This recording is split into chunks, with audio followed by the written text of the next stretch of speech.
Hi there! Hello! Kumusta? It's me, On the Rocks. Bago tayo magsimula, nais kong batiin ang mga minamahal kong viewers at mga subscribers. Ayan! Kumusta naman kayo? Sana ay nasa mabuti kayong kalagayan at I love you so much. I hope you keep watching my informative and educational videos. Ngayon, dadalhin ko kayo sa isang mahiwagang lugar dito sa ating mundo kung saan mas marami pa ang polar bear na naninirahan kaysa sa mga tao. Lahat sino ay pwedeng tumira sa lugar na ito at magtrabaho. Ito ang lugar na tinatawag na Svalbard. Okay. Lahat sino ay pwedeng tumira sa Svalbard.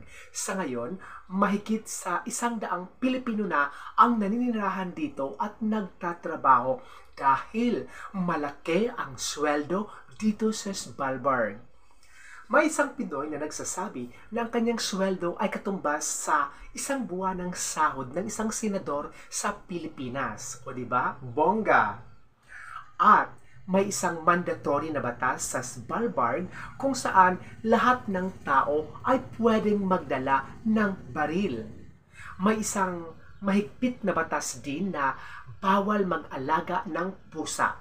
Bawal ang pusa sa Svalbard.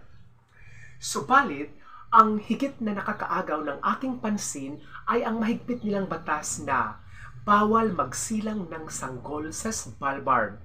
Bawal manganak dito. At may isa pang mahigpit na batas. Kung bawal manganak sa Svalbard, mahigpit ding ipinagbabawal ang mamatay sa Svalbard. So, huwag kayong mamamatay sa Svalbard dahil bawal at mahigpit na ipinagbabawal ang paglilibing dito. Bakit kaya? Okay, lahat ng iyan ay ating aalamin, kaya subaybayan ninyo ako sa pag-explore at pagtuklas sa lugar ng Svalbard.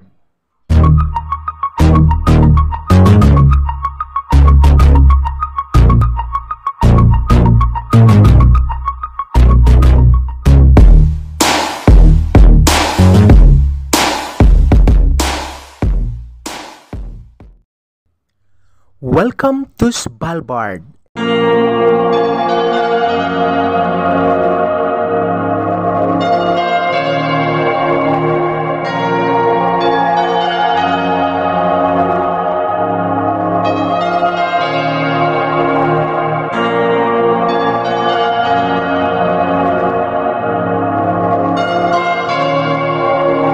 Sa pagitan ng Norway at North Pole ay matatagpuan ang Svalbard, isang arkipelago na matatagpuan sa tuktok ng mundo. Ang lugar na ito ay nakakubli at isang teritoryo ng bansang Norway. Sa ngayon, may 2,900 katao ang nakatira dito. Ang kapital nito ay ang Longyearbyen. Dito nakatira ang halos lahat na residente ng Svalbard. Isang nakapagtatakang batas sa Svalbard ay ang hindi pinapayagang magsilang ng sanggol dito. Sa Svalbard kasi, meron lamang isang ospital, pero walang maternity living. Wala silang sapat na gamit at pasilidad, kaya di ligtas ang mga anak dito. Kaya ang mga buntis ay umaalis na sa 1 buwan bago sila manganak. Karamihan sa mga nagbubuntis ay pumupunta sa mainland Norway para doon manganak. Ang gasto sa panganganak ay covered naman ng health insurance, pati ang renta sa hotel o anumang matutulugan para sa panganganak. May mga di maiiwasang pangyayari ng aksidenteng panganganak sa Svalbard, sa di maiiwasang pagkakataon. Noong 2006, isang sanggol ang napaaga ang pagsilang sa nakatakdang paglabas nito. Noong 2009 naman, isang kambal ang ipinanganak sa ospital, pero agaran ding inilipad patungong mainland upang masiguro ang kanilang kaligtasan.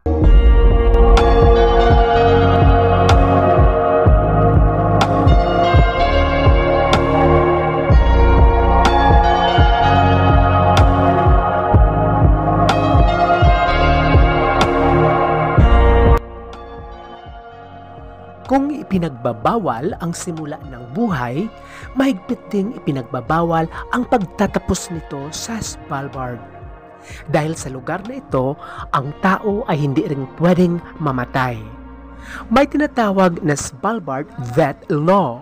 Sa batas na ito, itinuturing na iligal ang mamatay sa Svalbard. Dahil sa sobrang lamig kasi ng lugar na ito, hindi naaagnas ang labi ng tao. Kaya ipinagbabawal ang paglilibing dito. Sabi nga, kung naghihingalo ka na at inaasahan na susunduin na ni kamatayan, dapat simulan mo na ang paglakbay paalis sa Svalbard. Meron namang isang maliit na sementeryo dito, pero noong 1950s ay ipinagbawal na ang paglilibing dito. Ito ay natatakot sila na baka buhay pa ang flu virus na kumitil sa 7 buhay ng mga menero.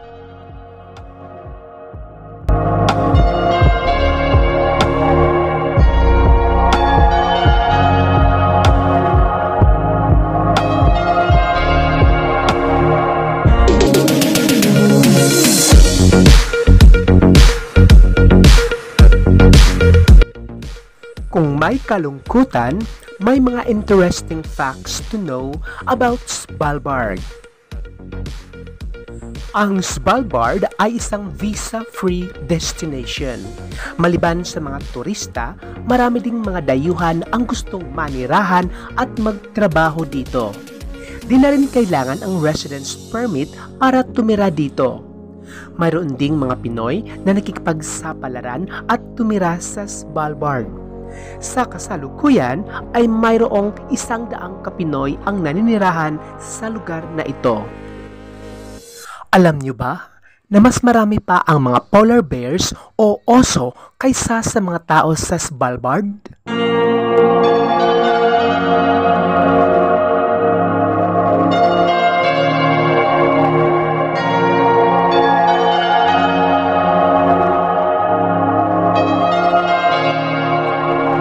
Tinatayang nasa 3,000 ang polar bears dito kumpara sa 2,900 lamang na mga tao. Minsan, ang mga oso ay pumupunta sa syudad na may mga tao dahil na rin sa gutom. Kaya naman, para sa safety ng mga tao, nasa batas ng Svalbard na required ang mga tao na magdala ng baril para na rin sa kanilang kaligtasan. Inire-recommenda rin na magdala ng flare guns ang mga tao. Ngunit ipinagbabawal ang pagdala ng baril sa loob ng shops, restaurants at public places.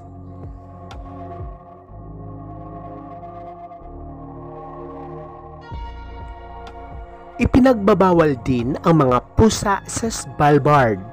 Ito ay para maproteksyonan ang mga local fauna o ang mga hayop dito tulad ng mga ibon, endangered species at ang mga migratory birds. Matatagpuan din dito ang tinatawag na Svalbard Global Seed Vault. Ito ay mistulang dambuhalang safety deposit box na naglalaman ng 930,000 varieties ng food crops and seeds o mga buto. Tinatawag itong the Doomsday Vault dahil nakalagay dito ang mga backup ng mga butong maaaring itanim sa panahon ng problema tulad ng nuclear destruction, war bombings at biological destruction. Ang mga butong nakareserba ay upang ilaan para may makakain at magamit pa rin ang susunod na henerasyon.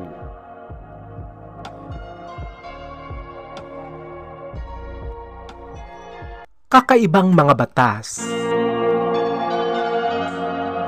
Kanlungan ng mga buto. Kaharian ng mga oso.